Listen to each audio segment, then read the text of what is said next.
They were the original James Bond fantasy, dangerous, elegant, unforgettable. On screen, Sean Connery and Ursula Andress ignited a chemistry so powerful it defined an era and changed Hollywood forever. But decades after Dr. No, whispers began to surface about something far more secretive, a romance that may have continued long after the cameras stopped rolling, hidden carefully through the 1980s and 1990s. Why would two global icons keep their love out of sight? What risks did fame, marriage, and reputation pose behind the scenes? Tonight, we pull back the curtain on one of Hollywood's most enduring rumors and explore what really happened when Sean Connery and Ursula Andress allegedly fell in love, but chose silence instead. Sean Connery and Ursula Andress share a story nearly as old as the James Bond franchise itself, one that helped shape Bond mythology both on-screen and behind the camera. When Ian Fleming's fictional spy leapt from page to film, viewers were swept into a world of danger, seduction, and secrecy. Yet few knew that behind the first Bond adventure, a quieter, far more intimate drama was unfolding between its stars. When Ursula Andress walked onto the Dr. No set, everything changed. Engaged at the time, she still commanded every eye in the room, radiant, witty, confident, and unlike anyone Connery had met. Crew members later recalled that Sean seemed instantly captivated, and whispers of their chemistry spread long before filming wrapped. Their connection had all the ingredients of classic Hollywood mythology: attraction, secrecy, temptation, and consequences. In many ways, the intrigue surrounding them felt as if it belonged to a Bond screenplay, proof that sometimes real life mirrors fiction more closely than anyone expects. In later years, Connery himself hinted that something deeper had unfolded between them, a quiet acknowledgement that ensured speculation would never die. Long before rumors filled magazines, something undeniable began during the shooting of Dr. No. Cast and crew noticed the way Connery and Andress gravitated toward each other. Their scripted flirtation didn't feel manufactured. It carried an authenticity that went beyond acting. Director Terrence Young later said their spark was impossible to ignore. People who worked on set recalled stolen glances, playful teasing, and the warm familiarity of two people who understood each other instantly. Andress often laughed at Connery's sharp humor, and he, in return, looked at her with a mix of admiration and fascination that no camera direction could have staged. One crew member remembered a day filming an argument scene between Bond and Honey Rider. Instead of tension, there was magnetism. Lines delivered with lingering looks that brought production to a quiet pause. "You could tell something was happening," the insider said. Even when the scene ended, they didn't break the moment. Rumors soon followed. Some believed Connery and Andress slipped away for private dinners, speaking freely without the pressure of lights and microphones. Others claimed that after rehearsals, they often stayed alone, reading lines together, standing inches apart, sharing a closeness no one could mistake. Whether these private moments were romantic or simply the beginning of a profound friendship remains unknown, but the intensity between them was impossible to deny. As filming continued, their bond only strengthened. It seemed as though every day added another layer to their connection: late-night rehearsals, quiet conversations, and a comfort that surprised even them. Castmates wondered if their relationship would survive fame, distance, and personal commitments. They had undeniable chemistry, and everyone felt it. But the real question lingered: were they crossing into a secret love story, or living out a version of Bond and Honey Rider that never left the screen? During the filming of Dr. No in 1962, whispers of a brief but intense romance between Sean Connery and Ursula Andress began circulating almost immediately. Both were at pivotal moments in their lives. Connery was married to actress Diane Salento, while Andress was engaged to actor and filmmaker John Derek. According to those close to the production, neither expected the connection that formed between them, but the chemistry proved difficult to ignore. On screen, their pairing as James Bond and Honey Rider crackled with authenticity, and many believe that spark didn't end when the cameras stopped rolling. Crew members later suggested that the turning point came during the now legendary beach scene in which Andress emerged from the Caribbean Sea in her white bikini. The moment became one of the most iconic images in film history, and, according to insiders, it also marked the beginning of a deeper personal connection between the two leads. Connery was said to be immediately captivated, and their closeness reportedly grew in the days that followed. Despite the intensity of their bond, the relationship was brief.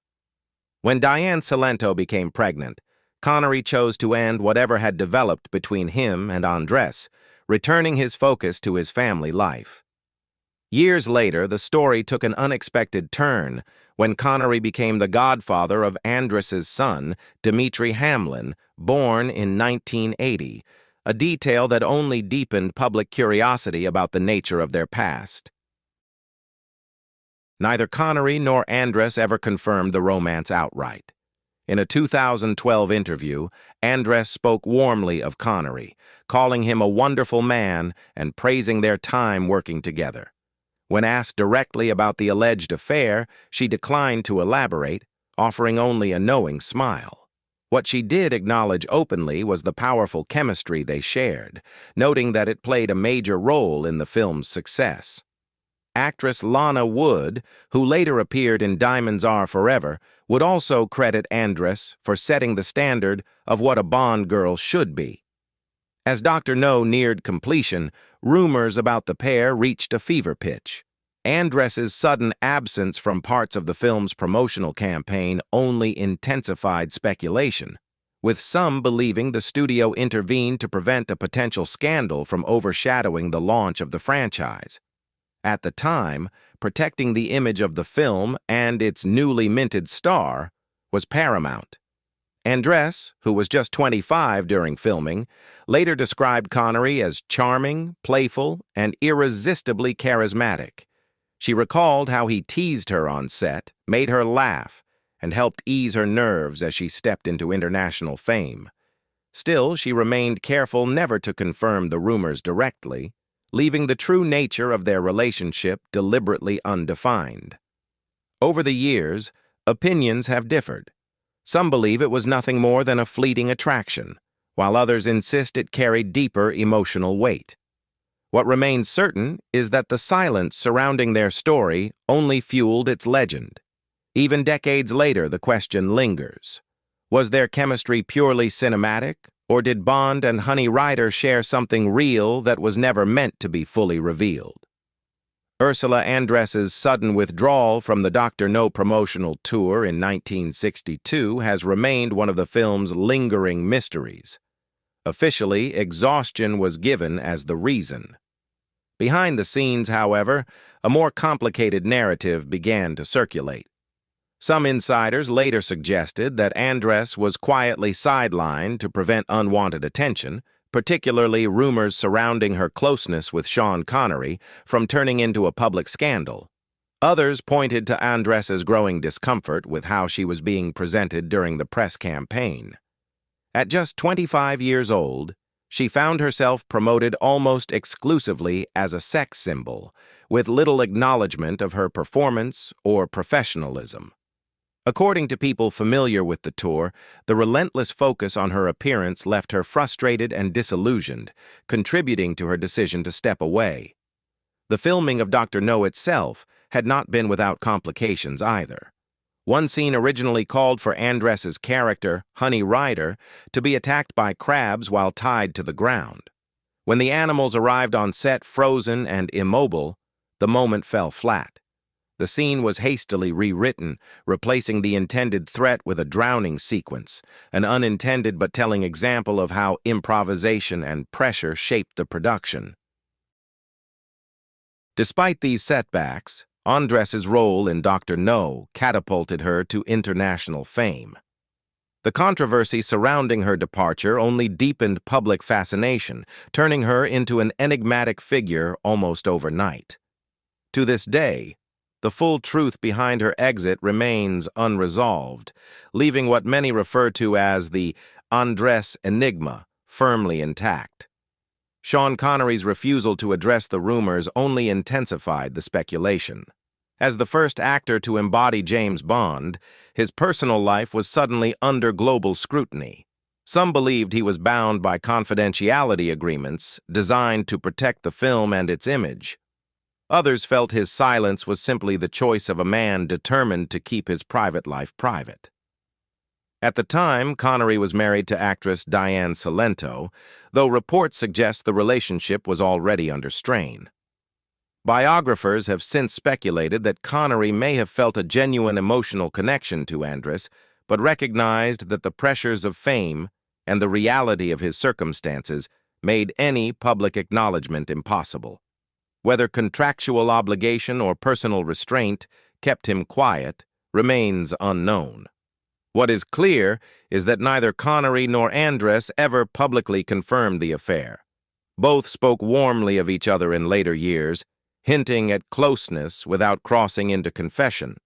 That careful ambiguity only deepened the mystery, allowing the story to live on somewhere between fact and legend. Whatever truly happened during the filming of Dr. No, the connection between Sean Connery and Ursula Andress did not end there.